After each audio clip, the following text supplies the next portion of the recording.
De acuerdo con el Consejo Nacional Electoral, la entrega de credenciales a Daniel Noboa y Verónica Abad sería el próximo 11 de diciembre.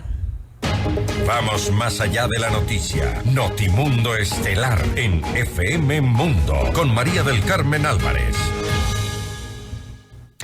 Saludamos a esta hora al abogado Mauricio Alarcón, él es director de la Fundación Ciudadanía y Desarrollo. Abogado Alarcón, muy buenas noches y gracias por acompañarnos. Le saluda María del Carmen Álvarez. María del Carmen, buenas noches. Un saludo para ti y para nuestra audiencia de FM Mundo. Abogado Alarcón, nos preparamos pues para un nuevo gobierno, un nuevo presidente de la República para el país, pero el presidente electo, Daniel Noboa, no es político y tal vez lo que necesitamos en este momento aquí en Ecuador es un líder político con conocimiento, con experiencia en este ámbito frente pues a los grandes desafíos que enfrenta. Indudablemente para un gobierno de 18 meses que deba hacer frente a temas tan sensibles como el de la inseguridad, la crisis económica o la corrupción galopante, se necesita mucha experiencia, mucho conocimiento, algo que incluso desde el ámbito político, creo que todos estamos conscientes, Daniel Noboa carece. No obstante, no nos olvidemos que si bien hemos elegido a un presidente, este no tiene por qué conocerlo todo ni saberlo todo, y será más bien su equipo de trabajo el que le acompañe durante esos 18 meses, quien deberá complementar y suplir cualquier tipo de falencia para poder tratar estos temas y sobre todo demostrarles a los ecuatorianos que es posible hacer un gobierno distinto, así como en la campaña se nos demostró que era posible hacer una política distinta, una campaña diferente. Ahora, además de su equipo de trabajo, que sin lugar a dudas es clave, también una estrategia necesaria es cómo se va a manejar su relación con la Asamblea Nacional, para que obviamente no vaya a pasar a repetirse lo que sucedió con este gobierno.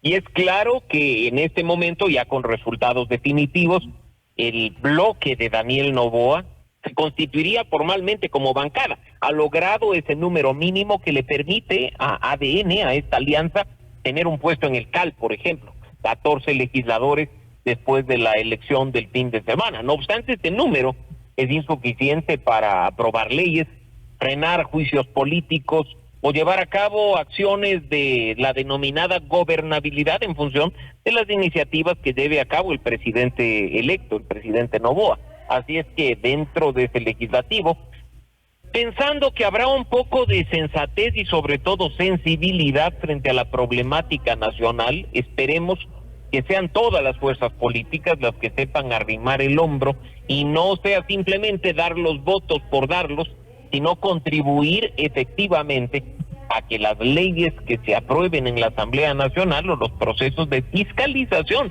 que en ellas se lleven a cabo tengan como resultado una buena gestión pública en beneficio de todos. Ahora, justamente eso, esas alianzas estratégicas que debería tener abogado Alarcón para viabilizar pues sus proyectos, ¿cómo hacer para no caer, digamos, es decir, para poder llegar a una conciliación nacional, pero sin que esto implique caer en concesiones de intereses personales o de cálculos partidistas? María del Carmen, la respuesta está en la transparencia. Dialogar entre fuerzas políticas distintas, tratar de encontrar acuerdos, negociar políticamente, no debe ser satanizado sobre la base de las malas experiencias previas que ha tenido este país. Pero sí hay que decirlo, discutir sobre lo político, dialogar sobre acuerdos de gobernabilidad, es algo hasta necesario en alguna medida, en función de la realidad nacional. Ahora bien, insisto, esto tiene que hacerse con transparencia, es decir, no a espaldas de los ecuatorianos, sino diciendo desde cada uno de los puntos cuál es la posición, qué es lo que se busca, qué intereses hay, de tal forma que no estemos negociando ni amnistías ni apetitos de caudillos políticos en específico, sino negociando en pro del beneficio nacional, del interés del país y del bienestar de los ecuatorianos. Ahora, hablando justamente de las prioridades que deberían darse por parte de este cortísimo gobierno, parecería claro que son el tema de seguridad, sin lugar a dudas, el tema de económico, porque obviamente hay un problema grave en este sentido, y tal vez también el tema de gestión de riesgos, tomando en cuenta el fenómeno del niño que ya pues se aproxima. Ahora, en materia de seguridad, vamos analizando cada uno de ellos. En materia de seguridad, ¿cuáles deberían ser las prioridades? Porque está claro que en año y medio no va a poder lograr realizar cambios profundos. Sin embargo, de alguna manera tiene que verse un plan que sea lo suficientemente claro, que inicie de alguna manera, pero que pues esté bien diseñado y dé alguna esperanza de que esto, si se mantiene, puede dar claros resultados a futuro. Comparto plenamente con tu criterio, María del Carmen, en el sentido de que el punto de partida es tener claridad en la hoja de ruta de acciones que tienen que implementarse en el corto, mediano y largo plazo para atenuar y hasta solucionar el problema de la inseguridad. 18 meses de ninguna forma van a permitir una solución final a este tema, pero sí es de tiempo suficiente para que ciertas acciones puedan darse, ¿no? Y yo te diría que quizá la primera y fundamental sería la de la ejecución del presupuesto asignado a la seguridad nacional, que pasa por el equipamiento básico fundamental a la Policía Nacional, hasta cuestiones tan elementales como el apoyo al trabajo de seguridad en campo en las zonas que ya han sido determinadas e identificadas por los distintos organismos estatales como de alto riesgo. Parecería que una cosa tan básica no es importante, pero con lo que está haciendo, o más bien dicho, con lo que no está haciendo el gobierno saliente, creo que estas son acciones fundamentales para dar señales claras de que algo se quiere hacer en el tema, que algo se está haciendo para mitigar el problema, y como digo, que son los primeros pasos para ya con posterioridad, incluso pensando en un periodo completo de 4 años, implementar ya soluciones a mediano y largo plazo. Ahora, en materia económica, ¿cómo atraer inversión extranjera ahora con la situación que enfrenta el país, con este hueco que se dio después de lo de la consulta popular? María del Carmen, no basta con discursos, no basta con decir tengo amigos empresarios o vengo haciendo una rueda de negocios y muchos han dicho que qué lindo que es de Ecuador y que les encantaría invertir acá. Creo que ese discurso, ese mensaje está desgastado y lo que pasa desde el gobierno no es sino simplemente llevar a cabo acciones para dar seguridad jurídica, para dar estabilidad tributaria, para generar un ambiente propicio que atraiga a los inversionistas, no solo extranjeros, sino incluso nacionales.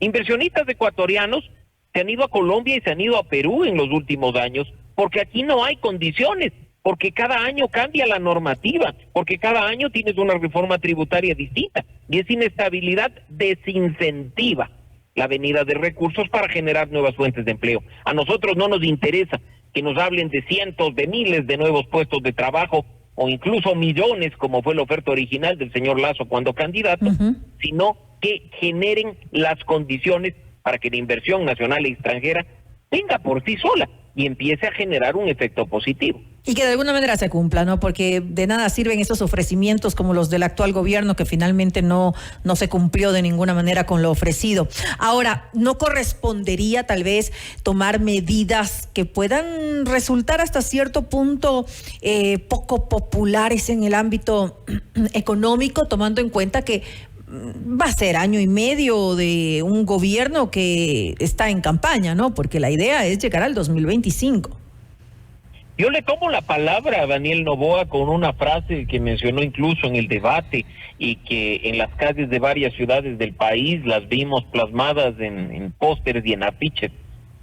Cuando no se roba, la plata alcanza. Cuando no hay sobreprecios, la plata alcanza.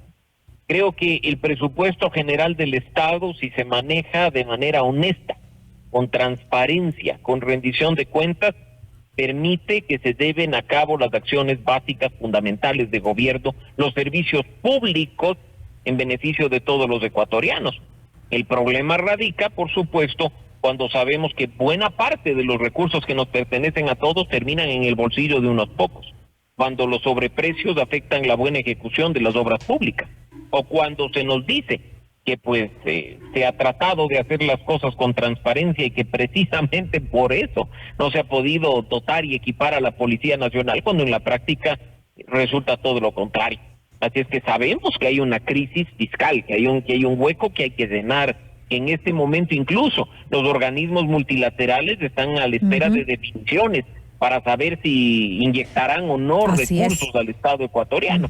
Y pues veamos qué ocurre en ese sentido, pero de nuevo, si se manejan las cosas con honestidad, con transparencia, con integridad y con ética, creo que vamos por buen camino. Y ya para finalizar, cuando hablábamos pues de estos puntos prioritarios, el tercero era el tema de la gestión de riesgos. Eso es algo inmediato, eso es algo importante que se lo haga de manera ni bien entra, es decir, debería apenas empieza a trabajar, por ejemplo, con la Asamblea Nacional, definir esto que es tan necesario para el país. Fundamental, María del Carmen, empezando porque la Asamblea Nacional, antes de perder el tiempo en presentar nuevos proyectos de ley o en pugnas internas, debe aprobar finalmente algo que durante años se ha venido retrasando, que es una ley de gestión de riesgos, una ley de un sistema que ya finalmente ponga fin a esa discrecionalidad que incluso en muchos casos ha permitido corrupción, y ha permitido que las crisis se manejen a punta de decretos, lo cual no es lo óptimo. Eso creo que sería un gran primer paso.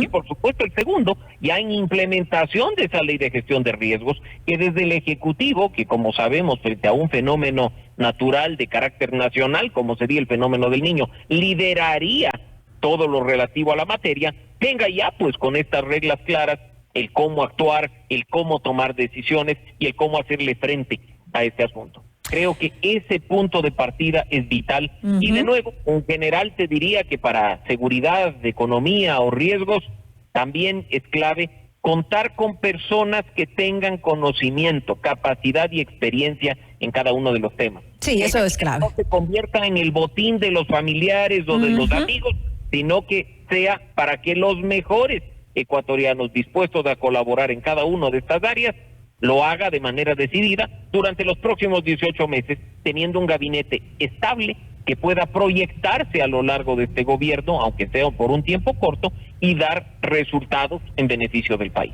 Así es, fundamental que tenga un equipo eficiente de trabajo. Mucho por hacer en muy poco tiempo para el próximo presidente de la República. Gracias pues al abogado Mauricio Alarcón, director de la Fundación Ciudadanía y Desarrollo, por habernos acompañado en este espacio informativo. Gracias, María del Carmen, un saludo para ti y para nuestra audiencia.